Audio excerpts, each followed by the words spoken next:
دعا کی طاقت کو کبھی کم مت سمجھیں۔ تقدیر اور قسمت سے زیادہ طاقتور دعا ہوتی ہے جو عرش تک کو ہلا سکتی ہے، کیونکہ تقدیر کے سامنے ہم بے بس ہیں، لیکن تقدیر لکھنے والا نہیں۔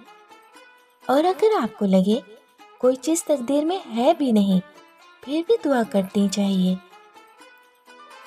دعا وہ طاقت رکھتی ہے جو آپ کے نصیب میں ہے بھی نہیں، اسے بھی آپ کا کر سکتی ہے، اور دعا تقدیر کو اس وقت بھی بدل سکتی ہے جب وہ فیصلہ کن مراحل میں داخل ہو چکی ہوتی ہے۔ یا اللہ، میرے وہ گناہ معاف کر دے جو عذاب نازل کرواتے ہیں۔ یا میرے مالک، کرم فرما، میرے ان گناہوں کو بخش دے جو نعمتوں کا رنگ بدل ڈالتی ہے اور انہیں آفت بنا دیتی ہے۔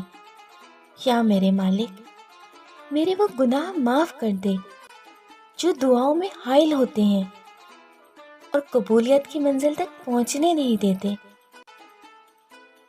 یا رب، کرم فرما، میرے وہ گناہ معاف کر دے جو بلائیں نازل کرتے ہیں۔